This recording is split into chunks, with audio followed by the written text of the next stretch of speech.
Assalamualaikum warahmatullahi wabarakatuh. Saya Erviana Nadia Stefani dari Prodi Tadris Matematika semester 3A Universitas Islam Negeri Fatmawati Soekarno Bengkulu. Di video ini saya akan membahas materi mengenai filsafat kepramukaan, mata kuliah pramuka, dosen pengampu Ibu Andi Haslinda MPD. Baiklah, yang pertama saya akan menjelaskan mengenai pengertian filsafat kepramukaan. Filsafat kepramukaan berarti terdiri dari dua kata, yaitu filsafat dan kepramukaan. Akan saya jelaskan satu persatu. Filsafat dalam organisasi adalah beberapa hal yang dapat digunakan sebagai pedoman dalam suatu pelaksanaan organisasi, sehingga makna dan tujuan suatu organisasi tersebut dapat tercapai. Sedangkan kepramukaan itu lebih menekankan kepada kegiatan di alam terbuka, sehingga kepramukaan mempunyai nilai pendidikan yaitu pembentukan watak. Jadi, filsafat kepramukaan adalah beberapa hal yang digunakan sebagai pedoman dalam pelaksanaan kepramukaan, di mana tujuan dan sasaran akhirnya adalah pembentukan watak. Baiklah, hal-hal yang merupakan pedoman dalam pelaksanaan kegiatan kepramukaan terdiri dari Pancasila, Trisatya, Dasa Dharma, anggaran dasar, dan anggaran rumah tangga. Nah, yang masing-masing dari pedoman tersebut mempunyai makna dan arti masing-masing yang akan saya jelaskan satu persatu. Baiklah, saya akan menjelaskan mengenai Pancasila. Pancasila mempunyai fungsi dan peran sebagai pedoman dan pegangan dalam tingkah laku, sikap, perbuatan dalam kehidupan sehari-hari, dalam kehidupan bermasyarakat, berbangsa dan bernegara dimanapun mereka berada. Terdapat keterkaitan antara Pancasila dengan kepramukaan, di mana biasanya di kepramukaan itu disebut dengan Dasa Dharma, yang akan saya jelaskan nanti. Nah, saya akan memberitahu contoh-contoh pengamalan atau sikap yang dapat kita lakukan sebagai anggota pramuka jika kita melihat pedomannya sebagai Pancasila. Sila pertama, ketuhanan yang Maha Esa. Nah, sikap yang dapat kita tunjukkan adalah menghormati teman yang berbeda agama. Selanjutnya, menunjukkan sikap toleransi kita kepada semua anggota tanpa membeda-bedakan mereka. Nah, sila kedua, kemanusiaan yang adil dan beradab. Nah, contoh sikap yang dapat kita tunjukkan adalah menolong anggota yang sedang mengalami kesusahan ataupun kesulitan. Contoh lainnya seperti kita menghormati orang yang lebih tua. Nah, sila yang ketiga, persatuan Indonesia. Nah, contoh sikap yang dapat kita tunjukkan adalah menjaga kekompakan dan kerukunan sesama antar anggota. Contoh yang lainnya seperti berjabat tangan ketika kita bertemu dengan anggota pramuka yang baru dikenal, tujuannya untuk bersilaturahmi. Nah, sila keempat, kerakyatan yang dipimpin oleh hikmat kebijaksanaan dalam permusyawaratan perwakilan. Nah, contoh sikap yang dapat kita lakukan adalah kita menghargai, menghormati pendapat anggota pramuka lain ketika ada musyawarah dalam kegiatan kepramukaan, tidak mencelanya atau mengejeknya. Nah, pada sila kelima, keadilan sosial bagi seluruh rakyat Indonesia. Contoh sikap yang dapat kita tunjukkan adalah berlaku adil kepada semua anggota pramuka, tidak ada pilih kasih. Nah, itu beberapa contoh yang dapat kita tunjukkan sebagai anggota pramuka jika kita mengamalkan Pancasila. Baiklah, selanjutnya saya akan menjelaskan mengenai Trisatya. Trisatya terdiri dari dua kata, yaitu Tri yang artinya tiga, Satya yang artinya janji. Jadi, Trisatya adalah tiga janji yang harus dipatuhi dan ditaati oleh anggota pramuka. Trisatya menjadi salah satu pedoman dalam pelaksanaan kepramukaan karena isi yang terkandung dalam Trisatya itu berisikan janji-janji yang nanti tujuan kepramukaan itu akan tercapai, yaitu terbentuknya watak yang baik. Selanjutnya, saya akan membacakan bunyi dari isi Trisatya. Demi kehormatanku, aku berjanji akan bersungguh-sungguh. 1. Menjalankan kewajibanku terhadap Tuhan, Negara Kesatuan Republik Indonesia, dan mengamalkan Pancasila. 2. Menolong sesama hidup dan ikut serta membangun masyarakat. 3. Menepati dasa dharma. Nah, masing-masing poin dalam Trisatya itu mempunyai arti yang berbeda-beda yang akan saya jelaskan. Baiklah, saya akan menjelaskan masing-masing makna dari poin Trisatya. Poin pertama, menjalankan kewajibanku terhadap Tuhan, Negara Kesatuan Republik Indonesia, dan mengamalkan Pancasila. Makna dari poin pertama itu adalah menjalankan kewajibanku terhadap Tuhan. Jadi, kita sebagai anggota pramuka sudah berkewajiban untuk menjalankan perintah Tuhan dan menjauhi larangan-larangannya. Selanjutnya adalah kewajiban terhadap NKRI dengan cara mematuhi peraturan perundang-undangan yang ada di Indonesia. Selanjutnya mengamalkan Pancasila.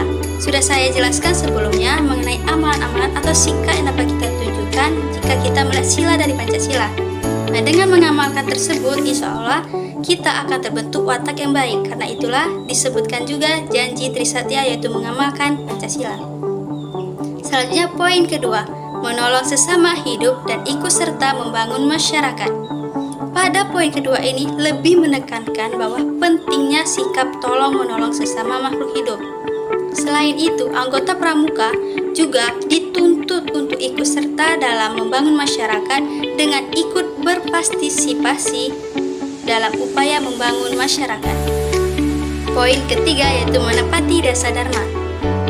Nah, dasa dharma itu mempunyai 10 poin yang masing-masing sifatnya itu dapat membentuk pribadi kita menjadi lebih baik lagi. Oleh karena itu, menepati dasa dharma termasuk Trisatya juga, yaitu janji yang harus kita patuhi.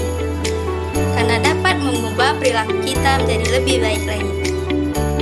Baiklah, selanjutnya saya akan menjelaskan mengenai dasa dharma. Dasa dharma adalah ketentuan moral. Nah, jadi dasa dharma itu memuat pokok-pokok moral yang harus ditanamkan pada diri anggota pramuka agar anggota pramuka menjadi manusia yang berwatak, warga negara Republik Indonesia yang setia, dan mampu tumbuh rasa menyayangi sesama makhluk hidup.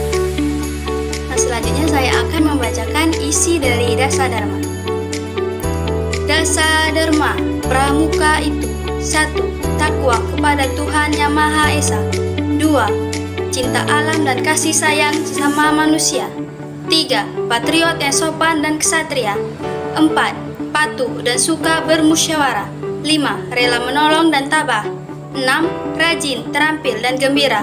7. Hemat, cermat dan bersahaja. 8. Disiplin, berani dan setia.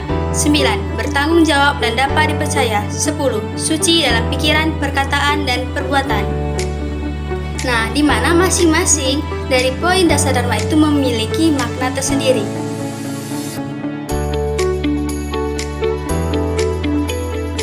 Baiklah, sekarang saya akan menjelaskan mengenai makna dasa dharma per poinnya. Poin pertama yaitu takwa kepada Tuhan Yang Maha Esa. Nah, poin pertama ini sama seperti makna poin pertama pada Trisatya, yaitu menjalankan kewajiban kita terhadap Tuhan dengan cara melaksanakan perintah-perintahnya dan menjauhi larangan-larangannya. Selanjutnya makna yang kedua yaitu cinta alam dan kasih sayang sesama manusia. Nah, anggota pramuka itu dituntut untuk menjaga alam dan mencintainya dengan cara melestarikannya, bukan malah merusaknya. Dan selanjutnya kasih sayang sesama manusia. Kita tahu bahwa manusia itu adalah makhluk sosial, di mana membutuhkan orang lain.